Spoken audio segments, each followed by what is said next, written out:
আটাইতকৈ গুৰুত্বপূৰ্ণ হবলৈ চেষ্টা কৰিছো। ইতিমধ্যে নতুন বছৰত ধামাকা দিছে প্ৰধানমন্ত্ৰী নৰেন্দ্ৰ মোদী আৰু অমিত শ্বাহলৈ নীতিশ কুমাৰে ইতিমধ্যে সাজু হৈছে মিত্ৰতা ভংগ কৰিবলৈ। যদিহে মিত্ৰতা ভংগ কৰে কম সময়ৰ ভিতৰতে ভংগ হ'ব চৰকাৰ।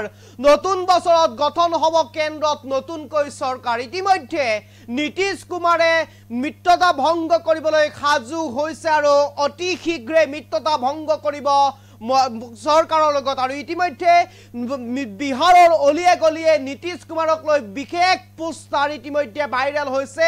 বিশেষ পোষ্টাৰ লগোৱা হৈছে বিহাৰৰ অলিয়ে গলিয়ে নীতিশ কুমাৰক লৈ।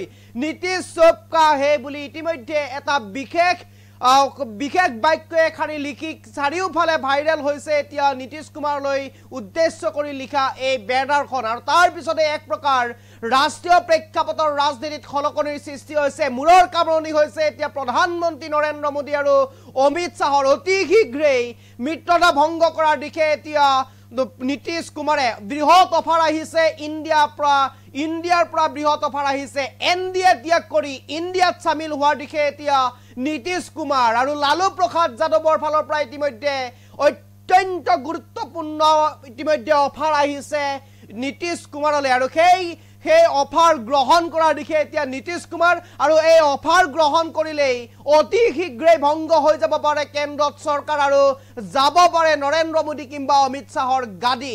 নতুন বছৰত 2025ৰ নতুন বছৰত গঠন হ'ব কেন্দ্ৰত নতুন চৰকাৰ। এই মুহূৰ্তত সবিশেষ লৈ আহিবৰ কাৰণে চেষ্টা কৰিছো আপোনালোকৰ বাবে।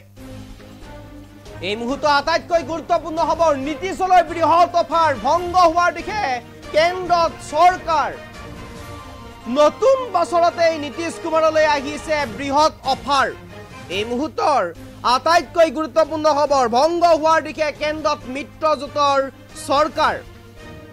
চিন্তিত এতিয়া প্ৰধানমন্ত্ৰী মোদী গৃহমন্ত্ৰী অমিত শ্বাহ।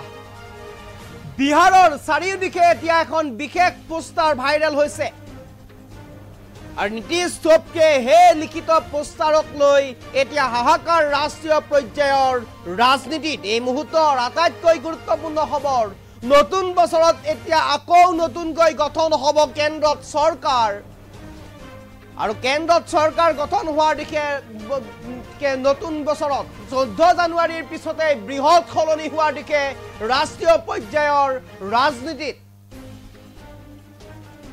14 জানুৱাৰীৰ পিছতে বৃহৎ পথ পৰিৱৰ্তন হ'ব পাৰে ৰাজনীতিত। নীতিশ কুমাৰে সংগ ত্যাগ কৰিলেই ভংগ হ'ব মোদী চৰকাৰ।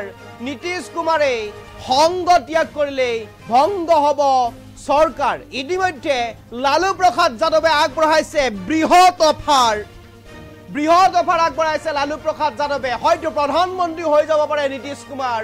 মিত্ৰতাৰ দুৱাৰ খুলি ৰাখিছো বুলি ইতিমধ্যে মন্তব্য কৰিছে নীতিশ কুমাৰলৈ। এতিয়া লালু প্ৰসাদ যাদৱে ইতিমধ্যে মন্তব্য কৰিছে মিত্ৰতাৰ দুৱাৰ খুলি ৰাখিছো নীতিশ কুমাৰলৈ। যেতিয়াই আহে তেতিয়াই আঁকোৱালি ল'ম নীতিশ কুমাৰক।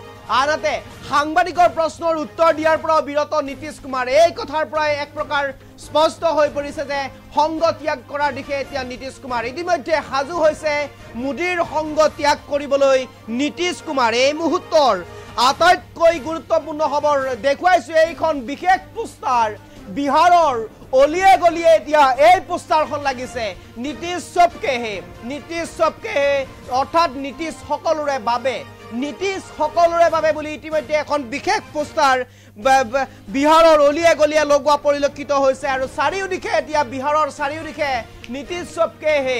আৰু এইখন পোষ্টাৰ মই দেখুৱাই থাকিবৰ কাৰণে আহ্বান জনাম। বিশেষকৈ এই পোষ্টাৰখন এইখনেই হৈছে সেই পোষ্টাৰখন যিখন পোষ্টাৰক লৈ এতিয়া ৰাষ্ট্ৰীয় পৰ্যায়ৰ ৰাজনীতিত হাহাকাৰ লাগিছে। কিয়নো অতি শীঘ্ৰেই ভংগ হোৱাৰ দিশে কেন্দ্ৰত চৰকাৰ। নীতিশ কুমাৰৰ ফটো সম্বলিত এই বিশেষ পোষ্টাৰখন ইতিমধ্যে বিহাৰৰ অলিয়ে গলিয়ে লগোৱা হৈছে য'ত লিখা আছে নীতিশ সবকে হে। আৰু নীতিশ সবকে হেৰ এই বিশেষ পোষ্টাৰখন ইতিমধ্যে ওলোৱা হৈছে আৰু ভাইৰেল হৈছে এই বিশেষ পোষ্টাৰখন। অৰ্থাৎ নীতিশ সকলোৰে বাবে। আৰু নীতিশ সকলোৰে বাবে বুলি ইতিমধ্যে ওলোৱা এই বিশেষ বেনাৰখনক লৈ এতিয়া শংকিত হৈ পৰিছে চিন্তিত হৈ পৰিছে প্ৰধানমন্ত্ৰী নৰেন্দ্ৰ মোদী আৰু গৃহমন্ত্ৰী অমিত শ্বাহ। যদিহে নীতিশ কুমাৰে অতি কম সময়ৰ ভিতৰতে সংগ ত্যাগ কৰে তেনেহ'লে ভংগ হ'ব পাৰে কেন্দ্ৰত চৰকাৰ। আৰু কেন্দ্ৰত চৰকাৰ ভংগ হ'লেই নীতিশ কুমাৰে হ'ব পাৰে দেশৰ প্ৰধানমন্ত্ৰী পুনৰবাৰ এয়া এতিয়া সম্ভাৱনা ব্যক্ত কৰিছে নীতিশ কুমাৰ হয়তো দেশৰ প্ৰধানমন্ত্ৰী হ'ব পাৰে এয়া সম্ভাৱনা ব্যক্ত কৰা হৈছে এতিয়া সচেতন মহলতে প্ৰশ্ন উত্থাপন হৈছে ৰাজনৈতিক মহলতে প্ৰশ্ন উত্থাপন হৈছে প্ৰধানমন্ত্ৰী হ'ব নেকি নীতিশ কুমাৰ প্ৰধানমন্ত্ৰীৰ পদ আগবঢ়োৱা হৈছে নেকি প্ৰধানমন্ত্ৰীৰ পদ অফাৰ কৰা হৈছে নেকি নীতিশ কুমাৰলৈ এই কথা এতিয়া ওলাইছে বজাৰত আৰু ইতিমধ্যে এই খবৰ আমি দিবৰ কাৰণে চেষ্টা কৰিছো নীতিশ কুমাৰে অতি কম সময়ৰ ভিতৰতেই সংগ ত্যাগ কৰিব বিজেপিৰ আৰু বিজেপিৰ সংগ ত্যাগ কৰাৰ লগে লগে এক প্ৰকাৰ ৰাজ্যৰ ৰাষ্ট্ৰীয় পৰ্যায়ৰ ৰাজনীতিত ধুমুহাৰ সৃষ্টি হ'ব ভংগ হৈ যাব কেন্দ্ৰত চৰকাৰ গাদী যাব নৰেন্দ্ৰ মোদীৰ গাদী যাব অমিত শাহৰ নতুনকৈ গঠন হ'ব কেন্দ্ৰত চৰকাৰ আৰু নতুন চৰকাৰে চলাব দেশ আৰু ইতিমধ্যে এই খবৰে ব্যাপক চৰ্চা লাভ কৰিছে হাহাকাৰ পৰিবেশৰ সৃষ্টি হৈছে এতিয়া কেন্দ্ৰত কিয়নো নীতিশ কুমাৰে যদি পাল্টি মাৰি দিয়ে তেনেহলে ভংগ হ'ব কেন্দ্ৰত চৰকাৰ আৰু ইতিমধ্যে নীতিশৰ পূৰ্বতেও বিভিন্ন ধৰণে নীতিশ কুমাৰৰ বিভিন্ন ধৰণৰ খবৰ আছে যে পূৰ্বেও নীতিশ কুমাৰে বিভিন্ন সময়ত বিভিন্ন ধৰণে তেওঁ পাল্টি মাৰি আহিছে বা তেওঁ দল সলনি কৰি আহিছে এইবাৰো যে ব্যতিক্ৰম নহব গৈ আছে সেই তাৰ কোনো এতিয়া প্ৰশ্ন থাকিব নোৱাৰে হয়তো নীতিশ কুমাৰে পুনৰবাৰ সলনি কৰিব পাৰে দল ইণ্ডিয়াত সামিল হ'ব পাৰে এনডিএ ত্যাগ কৰিব পাৰে এনডিএ যদি ত্যাগ কৰি ইণ্ডিয়াত আহে তেনেহলে কম সময়ৰ ভিতৰতে ভংগ হৈ যাব চৰকাৰ আৰু গঠন কৰিব নতুন চৰকাৰ 2025 চনৰ পৰাই নতুন কেন্দ্ৰত চৰকাৰ গঠন হ'ব হয়তো প্ৰধানমন্ত্ৰীও হ'ব পাৰে নীতিশ কুমাৰ আৰু ইতিমধ্যে লালু প্ৰসাদ যাদৱে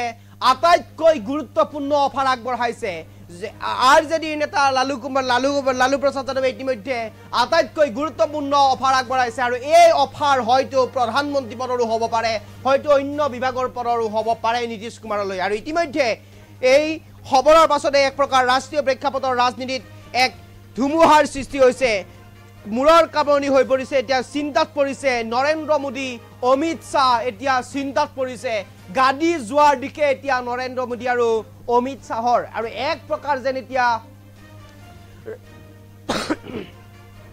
ৰাষ্ট্ৰীয় পৰ্যায়ৰ ৰাজনীতিত এক প্ৰকাৰ যেন এতিয়া খলগনিৰ সৃষ্টি তুলিছে এই খবৰে এক প্ৰকাৰ এটা লালু প্ৰসাদ যাদৱে ইতিমধ্যে অফাৰ আগবঢ়াইছে নীতিশ কুমাৰৰ ফটো ভাইৰেল হৈছে সমগ্ৰ বিহাৰতেই নীতিশ কুমাৰৰ ফটো সম্বলিত এখন বিশেষ পোষ্টাৰ ভাইৰেল হৈ পৰিছে য'ত লিখা আছে নীতিশ সবকে হে অৰ্থাৎ নীতিশ সকলোৰে বাবে আৰু নীতিশ সকলোৰে বাবে এই খবৰে এক প্ৰকাৰ এতিয়া এই পোষ্টাৰখনে খলগনিৰ সৃষ্টি তুলিছে সমগ্ৰ বিহাৰত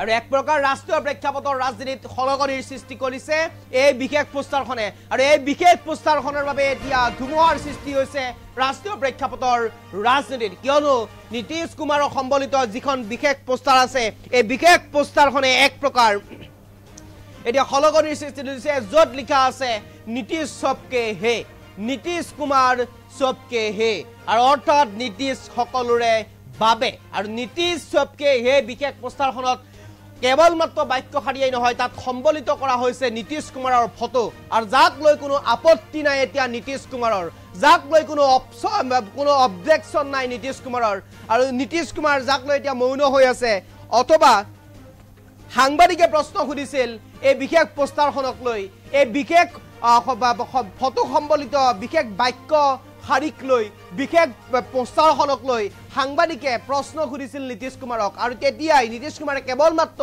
সাংবাদিকৰ ওচৰত হাত জোৰ কৰিয়েই সেই ঠাইৰ পৰা গুচি গৈছিল তাৰ পৰাও এটা কথা স্পষ্ট হৈ পৰিছে যে নীতিশ কুমাৰে ত্যাগ কৰিব নেকি মিত্ৰতা আৰু যদিহে ত্যাগ কৰে তেনেহলে ভংগ হ'ব পাৰে কেন্দ্ৰত চৰকাৰ 2025ত নতুনকৈ গঠন হ'ব কেন্দ্ৰত চৰকাৰ আৰু হ'ব পাৰে নীতিশ কুমাৰ পুনৰবাৰ নীতিশ কুমাৰ হয়তো হ'ব পাৰে দেশৰ প্ৰধানমন্ত্ৰী হোৱাৰ সম্ভাৱনা ইতিমধ্যে ব্যক্ত কৰিছে ৰাজনীতিবিদসকলে আনহাতে ৰাষ্ট্ৰীয় পৰ্যায়ৰ ৰাজনীতিটো এক প্ৰকাৰ খলগনিৰ সৃষ্টি তুলিছে এই খবৰে এক প্ৰকাৰ যেন ৰাষ্ট্ৰীয় প্ৰেক্ষাপটৰ ৰাজনীতিত এতিয়া ধুমুহাৰ সৃষ্টি হৈছে এই খবৰ বিয়পি পৰাৰ লগে লগে এক প্ৰকাৰ নীতিশ কুমাৰৰ